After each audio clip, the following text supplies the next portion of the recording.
اعوذ باللہ من الشیطان الرجیم بسم اللہ الرحمن الرحیم۔ بیسک اسلامی لائف چینل پر آپ کو خوش آمدید۔ پیارے بھائیوں، بہنوں، بچوں، السلام علیکم۔ ہر مسلمان کے دل میں یہ خیال ضرور آتا ہوگا کہ مرنے کے بعد انسان کے ساتھ کیا ہوتا ہے، قبر میں کیا ہوگا، ہماری روح کہاں جاتی ہے، مرنے کے بعد ہماری روح کا ہمارے جسم کے ساتھ کوئی کنیکشن رہتا ہے کہ نہیں۔ ان تمام سوالوں کے جواب اس ویڈیو میں دینے کی کوشش کروں گا حدیث کی روشنی میں۔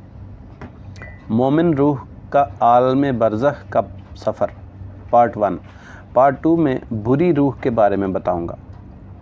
حضرت براء بن عازب رضی اللہ عنہ سے روایت ہے کہ ہم اللہ کے رسول صلی اللہ علیہ وآلہ وسلم کے ہمراہ ایک انصاری صحابی کے جنازہ میں شرکت کے لیے نکلے۔ تدفین میت سے پہلے ہم قبرستان پہنچ گئے۔ آپ صلی اللہ علیہ وآلہ وسلم قبلہ رخ ہو کر بیٹھ گئے۔ ہم بھی آپ کے ارد گرد اس طرح ادب کے ساتھ بیٹھ گئے جیسے ہمارے سروں پر پرندے بیٹھے ہوں۔ آپ صلی اللہ علیہ وآلہ وسلم کے دست مبارک میں ایک لکڑی تھی جس سے آپ زمین کورید رہے تھے۔ 3 مرتبہ آپ نے اپنی نظر زمین و آسمان کی طرف اٹھائی اور پست کیا، پھر فرمایا، اے لوگو، عذاب قبر سے اللہ کی پناہ مانگو۔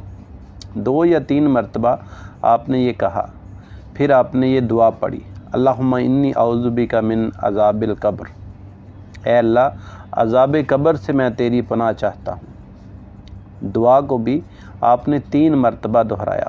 پھر آپ نے فرمایا، جب بندہ مومن کا دنیا سے رخصتی اور عالم آخرت کی طرف کوچ کرنے کا وقت ہوتا ہے تو اس کے پاس انتہائی خوب روح مثل آفتاب روشن چہرے والے فرشتے آتے ہیں۔ ان کے ہمراہ جنت کا کفن اور خوشبو ہوتی ہے اور میت کے قریب تا حد نظر بیٹھ جاتے ہیں۔ پھر ملک الموت علیہ السلام آتے ہیں اور مومن کے سرانے بیٹھ کر کہتے ہیں، اے پاکیزہ روح، اور دوسری روایت میں ہے، اے مطمئن روح، اپنے رب کی مغفرت اور اس کی رضا کی طرف چل۔ آپ نے فرمایا، یہ روح جسم سے ایسے نکلتی ہے جیسے مشکیزے کے منہ سے پانی ٹپکتا ہے، یعنی بآسانی نکلتی ہے۔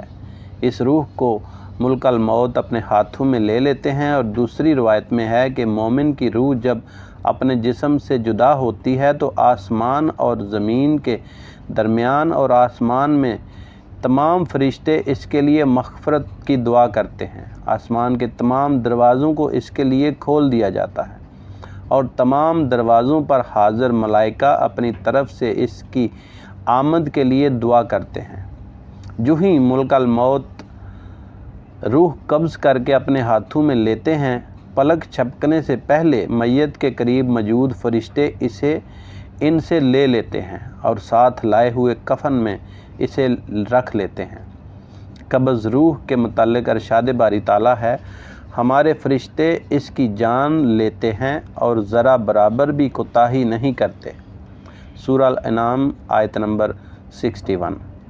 اس پاکیزہ روح سے روح زمین پر موجود مشک کی سب سے بہترین خوشبو پھوٹتی ہے۔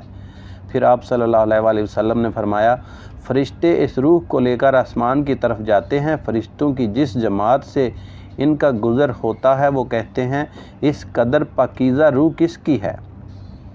ہمراہ فرشتے جواب میں بہترین سے بہترین نام اور ولدیت بتاتے ہوئے جس سے دنیا میں اسے پکارا جاتا تھا، غرض کے فرشتے اسے لے کر آسمان دنیا تک پہنچتے ہیں اور آسمان کا دروازہ کھلواتے ہیں۔ دروازہ فوراً کھول دیا جاتا ہے۔ ہر آسمان کے مقرب فرشتے اس کے ہمراہ اس کی دل جوئی کے لیے اگلے آسمان تک جاتے ہیں تاکہ 7واں آسمان تک اس کی رسائی ہو جاتی ہے۔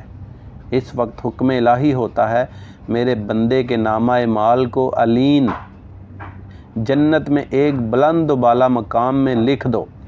علین کے بارے میں ارشاد باری تعالیٰ ہے، اور آپ کیا جانیں بلند پایا لوگوں کا دفتر کیا ہے، وہ ایک کتاب ہے لکھی ہوئی جس کے پاس مقرب فرشتے حاضر رہتے ہیں۔ سورہ المطففین آیت نمبر 21 اور 19۔ تو اس کے نامہ اعمال کا اندراج علین میں کر دیا جاتا ہے۔ پھر ارشاد الہی ہوتا ہے اس روح کو زمین پر واپس کر دو، اس لیے کہ ہمارا ان سے وعدہ ہے کہ ہم نے انہیں اسی زمین سے پیدا کیا اور اسی میں ہم انہیں لوٹائیں گے، پھر اسی سے ہم انہیں دوبارہ نکالیں گے۔ پھر روح اس کے جسم میں واپس کر دی جاتی ہے۔ تدفین کے بعد جب لوگ واپس ہوتے ہیں تو وہ ان کے جوتوں کی چاپ سنتا ہے۔ پھر اس کے پاس 2 سخت ڈانٹ والے فرشتے آتے ہیں جو اسے ڈانٹتے اور بٹھاتے ہیں اور سوال کرتے ہیں تیرا رب کون ہے؟ مومن بندہ جواب دیتا ہے میرا رب اللہ ہے۔ پھر سوال کرتے ہیں تیرا دین کیا ہے؟ وہ جواب دیتا ہے میرا دین اسلام ہے۔ پھر اس سے وہ دونوں فرشتے سوال کرتے ہیں اس آدمی کے بارے میں تمہارا کیا خیال ہے جنہیں تم میں بھیجا گیا تھا؟ تو وہ جواب دیتا ہے وہ اللہ کے رسول ہیں۔ فرشتے اس سے کہتے ہیں تمہیں یہ کیسے معلوم ہوا؟ بندہ جواب دیتا ہے میں نے قرآن مجید کو پڑھا، اس پر ایمان لایا، اس کی تصدیق کی۔ پھر فرشتے اسے ڈانٹیں گے اور کہے گا تیرا رب کون ہے؟ تیرا دین کیا ہے؟ تیرے نبی کون ہیں؟ یہ مومن پر پیش آنے والی آخری آزمائش ہوگی، اور یہی مطلب اس آیت کریمہ کا ہے۔ جو لوگ ایمان لائے انہیں اللہ تعالیٰ کا قول ثابت کلمہ طیبہ سے دنیا کی زندگی میں بھی ثابت قدم رکھتا ہے اور آخرت میں بھی ثابت قدم رکھے گا۔ سورہ ابراہیم آیت نمبر 27۔ جو جواب دے گا میرا رب اللہ ہے، میرا دین اسلام ہے، میرے نبی محمد صلی اللہ علیہ وآلہ وسلم ہیں، اس وقت آسمان سے ندا آتی ہے کہ میرے بندے نے سچ کہا، اس کے لیے جنت کا بستر لگا دو، اسے جنت کا لباس پہنا دو اور اس کے لیے قبر میں جنت کا ایک دروازہ کھول دو۔ آپ صلی اللہ علیہ وآلہ وسلم نے فرمایا دروازہ کھلتے ہی جنت کی خوشبو اور اس کی تر و تازہ ہوائیں اس کے پاس آنے لگتی ہیں، اس کی قبر تا حد کشادہ ہو جاتی ہے، تا حد نظر کشادہ ہو جاتی ہے۔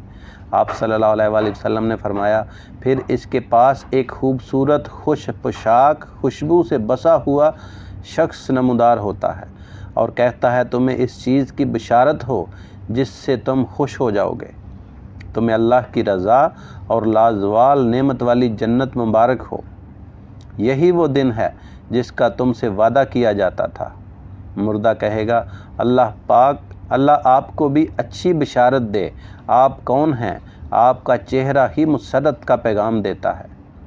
وہ خوش پوشاک آدمی کہے گا میں تیرا نیک عمل ہوں، قسم ہے اللہ کی، ہمیشہ ہم نے آپ کو اللہ کی اطاعت میں جلدی کرنے والا اور اس کی نافرمانی میں سست پایا ہے، جس کا اللہ نے تمہیں بہترین بدلہ عطا فرمایا ہے۔ پھر اس کے سامنے جنت جہنم کا ایک ایک دروازہ کھولا جائے گا۔ جہنم کی طرف اشارہ کرتے ہوئے کہے گا اگر تم اللہ کی نافرمانی کرتے تو یہ تمہارا ٹھکانہ ہوتا، جس کے عوض اللہ نے تمہیں یہ جنت کی طرف اشارہ کرتے ہوئے عطا فرمایا۔ جب وہ جنت اور اس کی نعمتوں کو دیکھے گا تو کہے گا اے رب قیامت جلدی قائم کر تاکہ میں اپنے اہل و عیال اور مال و متاع سے جا ملوں۔ اس سے کہا جائے گا ابھی ٹھہرو، جا کے آرام کرو تاکہ قیامت قائم ہو جائے۔ یہ مومن روح کا عالم برزخ کا سفر ہے جسے اللہ رب العالمین کی مکمل حفاظت اور نگہداشت حاصل ہوتی ہے تاکہ خوشی بخوشی اپنے رب اور معبود تک وہ پہنچ جائے جس کی دنیا میں اس نے مغفرت حاصل کی اور عبادت کی۔ پیارے بھائیو، دوسرا پارٹ بری روح کے بارے میں ہوگا، وہ بھی ضرور دیکھیے گا۔